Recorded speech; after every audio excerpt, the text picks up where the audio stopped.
Hello साधकों, आज हम सौंदर्य लहरी का 7वां और 8वां श्लोक का हम रस दर्शन करेंगे साथ में रह के।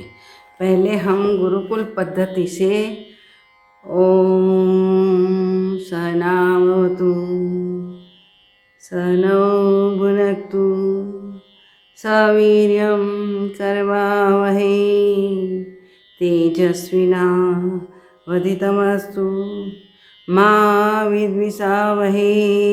ओम शांति शांति शांति।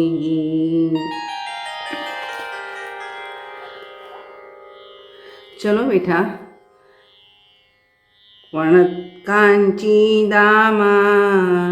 करिकलभकुम्भस्तननता परीक्षीणा मध्ये परिणतशरच्चन्द्रवदना धनुर्बाणान् पाशं श्रोणीमपि दधाना करतले पुरस्तादास्तां नः पुरमवतीतु आहो पुरुषिका। सुंदर बात है। पुरस्तादास्तान्नः पुरमथितु राहो पुरुषिका। वाह वाह, त्रिपुर सुंदरी माँ प्रणाम।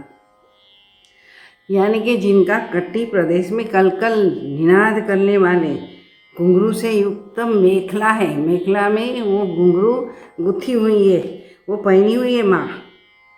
जो मदन का बच्चा होता है उसी पर घड़े रहते तो कितना सुंदर लगता है, घट रखते तो वैसे घट वाले उनके पीनस तनों के बाहर से थोड़ी ऐसे झुकी हुई माँ खड़ी है।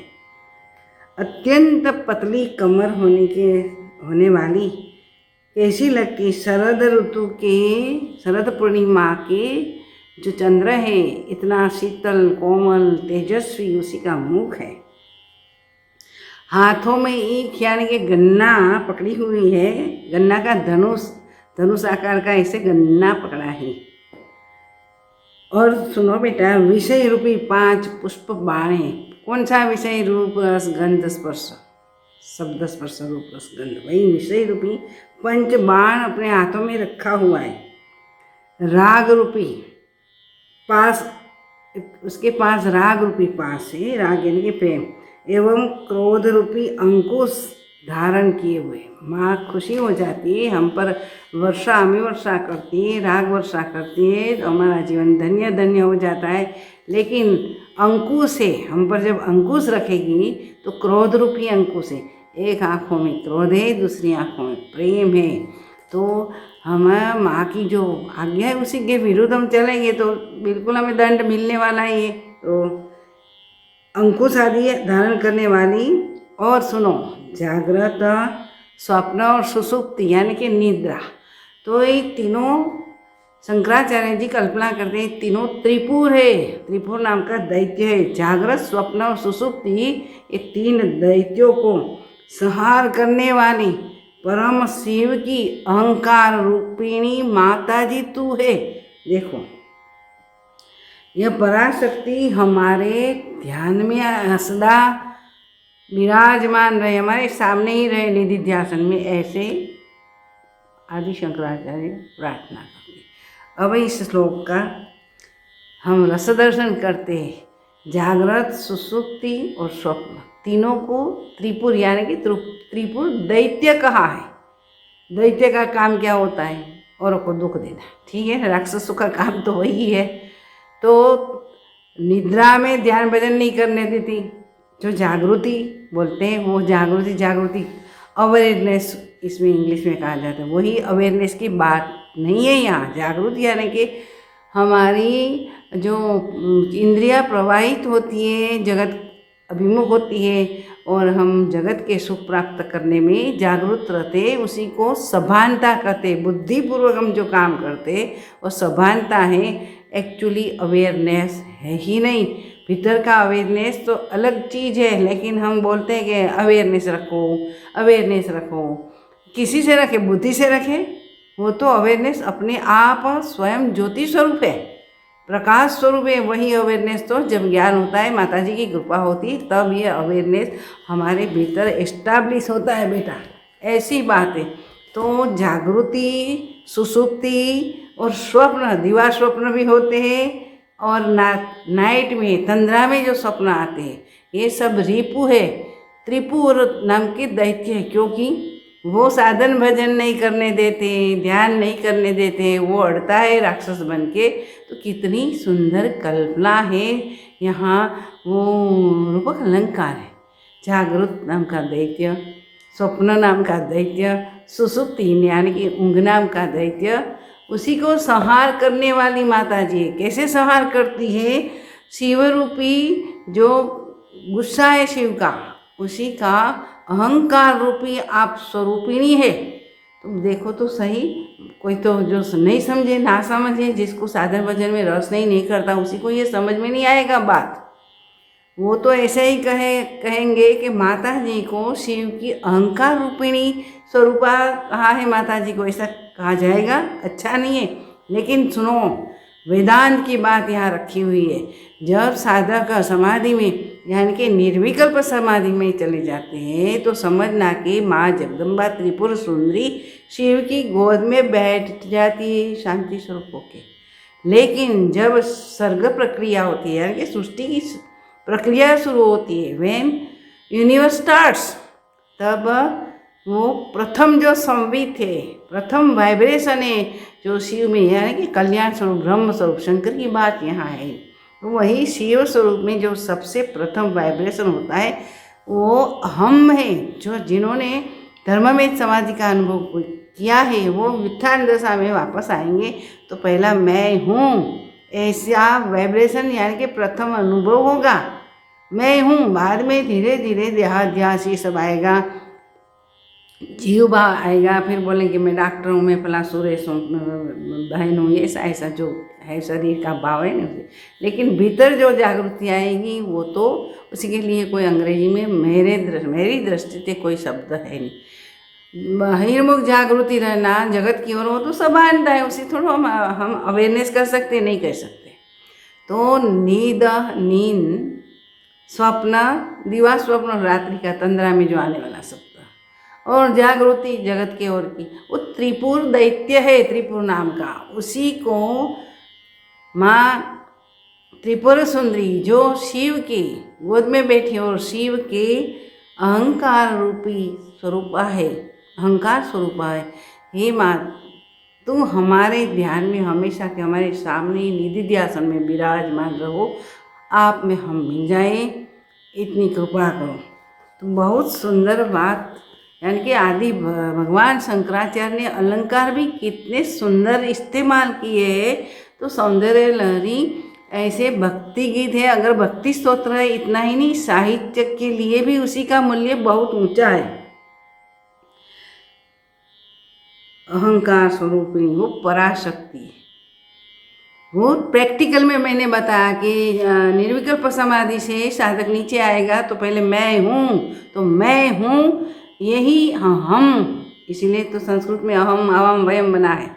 तो अहम मैं बीइंगनेस हूँ, मैं हूँ, बाद में सब जगत का सन्निकर्ष होता है।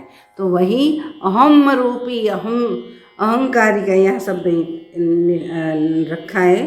तो लोग जो समझने वाले नहीं है, जिनके पास इतनी आध्यात्मिक बुद्धि नहीं, वो समझ नहीं पाएगा। लेकिन पहला वाइब्रेशन है, उसी को संवित भी कहा गया है। तो वही पहला वाइब्रेशन है, वही माँ तुम त्रिपुर सुंदरी हो और पराशक्ति हो। समझ में आती है ना बात? थोड़ा तेज बुद्धि करना, शार्प बुद्धि होगी तो तुरंत ये समझ में आने लगे। अगर साधना करते हो आप तो ही समझ में आ जाएगा। तो ऐसे अहंकार स्वरूपिणी व पराशक्ति हमारे सामने हमेशा ध्यान में रहे, निधिध्यासन में सामने ही, एक सेकंड के लिए भी दूर न हो जाए। तो इसी में विशेष बताया क्या, ये बताती हूँ। बाण शब्द है, धनुर बाण से ब लिया गया, करतल है, करतले दधाना करतले, उसी से ल शब्द लिया है, ल अक्षर लिया है, मथितु से उ और आस्ताम से अनुस्वार लेकर ब्लूम बीज मंत्र निकाला गया है शंकराचार्य जी। तो देखो, अहो पुरुषिका ऐसा संबोधन किया हमारे आदि भगवान शंकराचार्य ने। तो पुरुषिका, लेडी को तो हम वुमन ऐसे बोलते हैं ना, लेडी, मैडम, अगर बानु, माताजी, ऐसा ऐसा नाम लेते। स्त्रीलिंग वाचक ये शब्द, पुरुष का स्त्रीलिंग वाचक भावात्मक शब्द पुरुषिका। तो पुरुषिका तुम है और वह शिवस्य अहंकार रूपा प्रथम संवेदन है। वो स्वसंवेद्य स्थिति है। आप साधन में आगे बढ़ोगे तो ख्याल आ जाएगा कि स्वसंवेद्य स्थिति किसे कहते। हमने शक्कर खाया तो शक्कर की कैसा मीठा लगा, तो हम बोल नहीं पाते भाई गन्ने के रस जैसा, ग्रेप्स के जैसा, लेकिन उसी की उपमा नहीं हो सकती। इसीलिए वह स्वसंवेद्य संवित है, वो खुद ही अनुभव कर सकते, बता नहीं पाते। इसलिए तो नेति नेति कहा गया है। ज्ञान क्या है, तो नेति नेति है। यहाँ ऐसा होता है कि पुरुषिका का मीनिंग शिवस्य अहंकार स्वरूपा, आगे बताया गया त्रिपुर मीन्स जागृत स्वप्न सुषुप्ति, ये तीनों को अतीत ब्रह्म स्वरूप है। उसी में अहम विमर्श का व्युत्थान माता जी खुद है। वहाँ स्वप्न जागृति कुछ नहीं है, वो अनुभूति में इटर्नल ब्लिस में कुछ नहीं है। हम बताना ही नहीं सकते, बता पाएंगे नहीं, क्योंकि कोई भी शब्द इसके लिए है नहीं। वो अक्षर है, अक्षरमाला इसलिए तो कहते हैं ना, अक्षरमाला कब को बोलते हैं ना, अक्षरमाला। कभी जिसी का नाश नहीं होता, वही अक्षरमाला है। तो देखो सांख्य में भी ऐसा कहा है कि असंगो अयम आत्मा, आत्मा असंग है, लेकिन उसी का जो अहंकार रूपी परास्वरूप शक्ति है माँ त्रिपुर सुंदरी, ये सारा जगत उत्पन्न करती है और मिटाती भी है। ऐसी माँ परा अम्बा जो शिव की गोद में बैठी है, उसी हमारी निधि ध्यान में हमारे सामने हमेशा रहे। लेकिन सुनो, जीवो एवं ब्रह्म नापर का है, यहाँ ये भी अभिप्रेत है, निहित है अर्थ। वो तो आत्मा असंगो है, लेकिन इसी का एक वाइब्रेशन अलग होता है। वो जगदम्बा त्रिपुर सुंदरी है, उसी का इच्छा मात्र से सारा संसार उत्पन्न होता है, अनंत यूनिवर्स होता है उत्पन्न, और उत्पत्ति स्थिति और लय हुआ करता है। तो ये माँ, ऐसे माता जी हमारे वेदिक आसन में हमेशा हमेशा रहे। तो ये त्रिपुर सुंदरी के बारंबार पाठ करना और दिल से पाठ करना, समझ से पाठ करना, भावात्मक रीति से पाठ करेंगे तो ज़रूर हमें जो कुंडलिनी शक्ति ने उत्थान होके यहाँ तक आज्ञा चक्र में आके हमारे सामने त्रिपुर सुंदरी माता जी आ जाएगी। तो अब समझ में आ गया होगा नहीं, यह सही बात है। जो साधन करोगे उसी को ये समझ में आ जाएगा, क्योंकि आध्यात्मिक अर्थ अनुभूति के साथ संबंधित है। अब 8वां श्लोक हम करेंगे। सुधा सिंधोर मध्य सुरविटपि वाटी परिवृते मणिद्वीपे नीपो पवनवती चिन्तामणिगृहे शिवाकारे मंचे परमशिवपर्यङ्कनिलयां भजन्ति त्वां धन्याः कतिचन चिदानन्दलहरीं। वाह माँ जगदम्बा, कितना सुंदर भगवान आपने लिखा है। हम तो गदगद ही हो जाते हैं, भक्ति रस में तरबोड़ हो जाता है। अमृत यानी कि समुद्र के बीच में मनोरथ पूर्ण करने वाले कल्प वृक्षों के वन वाटिकाओं से घिरे हुए मणिद्वीपों में, पर्वतों में कल्पना कीजिए। अमृत समुद्र है, उसी में उपवन है कल्प वृक्षों का। कल्प वृक्षों का हम जो इच्छा करते हैं माता जी के पास, तो कल्प यानी कि इच्छा करना, वो हमारी पूरी करती है। तो वही कल्प वृक्षों के वन उपवनों से घिरी हुई वाटिका में माँ रहती है। इतना नहीं, मणियों के द्वीप यानी कि पर्वत, चारे बाजू जो पानी है उसी में जो जमीन दिखती है उसको द्वीप कहते हैं। तो मणियों के द्वीप में नीप यानी कि कदम्ब वृक्षों के उपवन के मध्य चिंतामणियों के बने घर में परम मंगल रूपी रत्न जड़ित त्रिकोणाकार एक स्थान है, मंच है। उसी पर परम शिव की गोद में माँ विराजमान है। वो चिदानंद लहरी स्वरूप है और चिदानंद के आवेशों का जो अनुभव प्राप्त होता है, उसका अनुभव करने वाले साधक थोड़े ही होते, कम होते, थोड़े ही होते, कम होते। ऐसे चिदानंद लहरी का अनुभव ये माता जी की पूजा आराधना करते करते जो अनुभव में करते हैं, वही साधक बिल्कुल किंचित है, क्योंकि उसी में तो या हम करीने पढ़ो फतेह है आगे, तो उसी में तो पढ़ना चाहिए, तरबतर हो जाना चाहिए। तो हाँ, शिवानंद चिदानंद रूपों ऐसा कहा है न, तो ऐसे रूप की अनुभूति करने वाले कितने साधक हैं जगत में, बहुत कम है। जो है वो हे माता जी आपकी कृपा से ये हुआ है, तो वो धन्य धन्य हो गए। जैसे कोई गरीब को धन मिल जाता है तो वो धन्य धन्य हो जाता है, धन वाला हो जाता है। धन्य का अर्थ वही होता है। हम बोलते हैं धन्य धन्य शाबाश शाबाश, ऐसी बात नहीं है। यहाँ यही अर्थ है कि गरीब को, निर्धन को जब धन मिल जाता है तो वह धन्यता अनुभव करते, वो हम कृतकृत्य हो गए, धनवान हो गए, हम अब गरीब नहीं रहे। तो बात यही है कि ऐसे वास्तव में जिन पर ऐसी कृपा हुई, ऐसे साधक कितने जगत में, बहुत कम है। तो माता जी की कृपा प्राप्त करना कि कोई आसान चीज़ नहीं है। पद, पैसा, प्रतिष्ठा, स्त्री पुरुष का भेद, आकर्षण शक्ति, ये सब अपने आप छूट जाता है जब हम त्रिपुरा सुंदरी हमारे सामने आज्ञा चक्र के पास रहती है, तो यही फल मिलता है।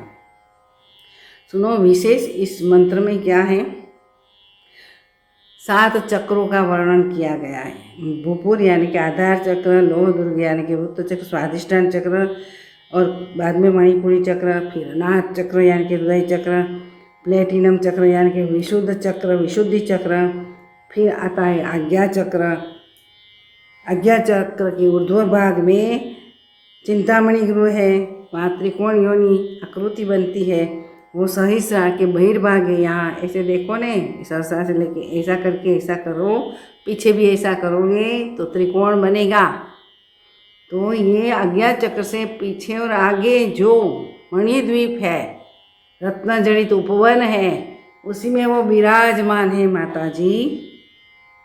तो क्या कहते, परम शिव पर्यंक निलयाम, वहाँ यहाँ शिव और शक्ति का परम मिलन है। परम शिव पर्यंक निलयाम, शिव शक्ति की एकात्मता भाव यहाँ अनुभव में आता है साधक को। इससे क्लीम बीज उद्धरण किया गया है शंकराचार्य ने। क्लीम यानी कि इच्छा पूर्ति का मंत्र है, काली माता का भी, महाकाली का भी बीज मंत्र है, और कृष्ण का भी बीज मंत्र है। तो बीज मंत्र है, वो अपनी कल्पवृक्ष धारण करके अपनी सभी इच्छाएं पूर्ण करते हैं। तो सुनो कि भगवती की आराधना करना कोई सामान्य चीज़ नहीं है। भगवती की खुद की कृपा होती है तब हम आराधना कर सकते हैं। बाकी तो मन इतना चंचल है, कहाँ का कहाँ। आगे बताया ने कि कामदेव है, वो कितना वो सामर्थ्यवान हो गया माता जी की चरण रज से, वो अत्यधिक समर्थ हो गया किसी को काम उत्पन्न करने के, किसी के मन को, चित्त को शोभित करने में सामर्थ्य हो गया है, उसी के पास सामर्थ्यवान हो गया है, सामर्थ्य है।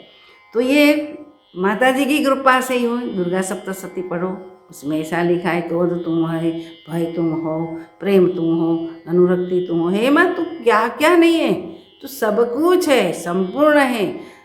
पुरुष का स्वरूप है, पुरुष का स्त्रीलिंग बनाया, स्त्रीलिंग भाव है यहाँ। तो असल में तो वो संवित ही है, ये फर्स्ट वाइब्रेशन ही है। इसी को हम जगदम्बा की त्रिपुर सुंदरी में, या त्रिपुर में है सूक्ष्म शरीर में, इसीलिए हम त्रिपुर सुंदरी कहते हैं। और जहाँ यहाँ आ जाती है तो बाला त्रिपुर सुंदरी, क्योंकि जगत में जो व्यभिचार करती है, यानी कि जगत की ओर जाती ही थी, वह शक्ति ऊपर उठ के अपने शिव के वहाँ जा रही है। तो अभी वो त्रिपुर बाला सुंदरी है। उसी में माया विद्या जो है वो सब धुल जाता है, वो भी अपनी ही कृपा से हमारे दिल में से ये निकल जाता है। और साक्षात त्रिपुर सुंदरी हमारे निधि ध्यासन में सतत हमारे सामने रहते हैं, तो हमारा जीवन धन्य हो जाए। जो जो धन्य लोग हैं उसी में से हमारा एक स्थान बन जाए। तो अस्तु, आज हम इतना करके संपूर्ण करते हैं बेटा। तो त्रिपुर सुंदरी नमः। सद्गुरु भगवान की जय। ब्रह्मणे नमः। आज का एपिसोड यहाँ पूरा करती हूँ। टाइम मिलेगा तो कल आगे का 2 श्लोक में वीडियो बना के डालूँगी। सभी साधक को त्रिपुर सुंदरी माता जी की अभिदृष्टि प्राप्त हो, कृपा प्राप्त हो, वो भी साधन में आगे बढ़े। ओम ब्रह्मणे नमः। ओम त्रिपुर सुंदरी नमः नमः।